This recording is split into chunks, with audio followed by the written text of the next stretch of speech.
We're going to look at this complicated issue through a multi-stakeholder panel. And our first speaker is Professor Lee. He's a Congo Professor of Operations, Information, and Technology at the Graduate School of Business here at Stanford. His area of specialization is supply chain management, and his recent research is on building socially and environmentally sustainable supply chains. He is the founding and current director of Stanford Global Supply Chain Management Forum, an industry academic consortium to advance the theory and practice of global supply chain management. He's also currently the chairman of the advisory panel of investment responsibility and licensing at Stanford University. Our second speaker today is Jurewicz. She is one of the leading coordinators of the multi-stakeholder efforts to address conflict minerals. She coordinates NGO, company, and investor comments to the Securities and Exchange Commission on implementing supply chain regulation. She also sits on a number of advisory committees, such as the Conflict-Free Smelter Program. In addition, she helped coordinate joint institutional investor comments to the Securities and Exchange Commission and to Senator Corbett in support of the California legislation. We're also excited to hear from McMahon, who is HP's Global Program Manager for Supply Chain, Social and Environmental Responsibility. Based in Palo Alto, she is responsible for driving the overall vision and strategy for HP's Supply Chain Responsibility Program, ensuring buy-in and alignment with HP's supply chain executives. She's also responsible for end-to-end supplier assessment, auditing, and continuous improvement processes. Zoe is also a member of the board of directors of the Electronic Industry Citizenship Coalition, whose mission is to improve social and environmental conditions throughout global electronic supply chains. So without further ado, I'll turn it over to the panel. Okay, well, good morning. Yes, thank you. Sorry that I'm in the middle of a teaching quarter, so I lost part of my voice, which is why I need my microphone to help me. I'm delighted to be here to share with you. And in fact, I think the panel was organized in a very, very progressive way, it fits the theme. So I'm a person that studies supply chain management, and so I probably do not know as much detail of how the Congo conflict is happening, and in general, many of these atrocities are developing. But I will share with you how the general trend of supply chain management and risk management of many of the enterprises are progressing. And then my colleague Patricia will talk about some industry efforts in the electronic industries, and of course Zoe represents Hewlett Packard as well as some of the joint efforts. And so it's migrating from high-level overview and then industry level, and then also some company-level efforts. Supply chain and conflict, I think we all recognize that the conflict minerals constitute a major risk of many companies, many of the supply chains, because of the potential implications that if you are discovered to be using some of these conflict minerals. The problem is that what is the consequence? What is the consequence if you, so yes, it seems like bad, we think that is bad. For those of us who are aware of the situation, we will say bad. If Apple is using it or if some company is using it, it's definitely a very negative PR and image. But in general, do these companies care? Do they care because only a small subset of maybe consumers worry about this, but in general not? Well, in that case, let me start with talking about, in general, how do companies care about problems in their supply chain? And in these days, most supply chain companies use the term, it's a quite common term, not universal, but many of them, especially consulting companies, also help them to structure strategies called sense and respond supply chains. What is sense and respond? Sense and respond means that you need to sense what's going on in the market, and sometimes unexpected events could happen. The earthquake of Japan happened. Of course, that one doesn't require sensing. Anyone who turn on the TV knows there's a Japan earthquake.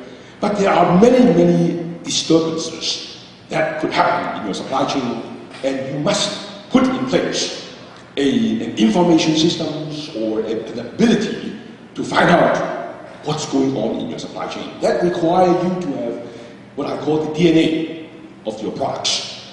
That means that you have to know very carefully what goes into your product. When the Japan earthquake happens, a lot of companies did not realize actually some of their components came from Japan.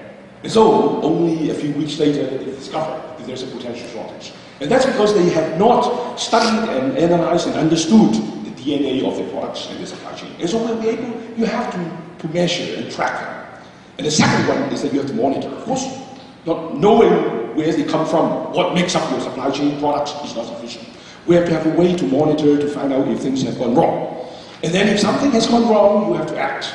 And the action is the execution part. And the execution part requires us to work with partners, the alignment of incentives, alignment of accountability. So this is more the traditional supply chain, I would call it. Supply chain that increasingly are under stress because of the increasing risk. And by risk, in this case, I talk about risk that are disturbances. The tsunami, the hurricane, Katrina hurricane, the earthquake in Japan, the earthquake in Gujarat, in India, and those are disturbances. Even disturbances like the SARS virus, the disturbances of the longshoremen strike in Los Angeles are risks that regular supply chain has to be faced with. But increasingly, the risks are more than just some external disturbances. But the risk could be up in your supply chain, multi-levels up. Somebody is doing something harmful to the planet, and that could ultimately affect you.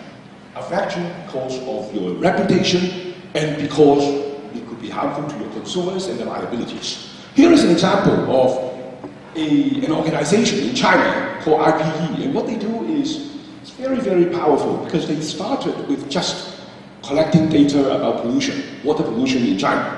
And then they put on the website and you can find out all pollutions. Of course, this is recorded pollution. China may have many more unreported pollution, we don't know. But these, at least for reported pollution, we can find out.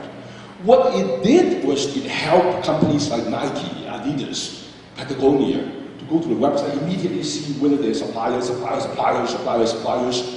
have been doing something bad. Oftentimes, it's invisible to them, now it's visible. So the very first step is to bring visibility, sense. Sensing is important, and the environmental side is moving. Here is another example of, this time is not conflict mineral, but it is about the metal that pollute the environment.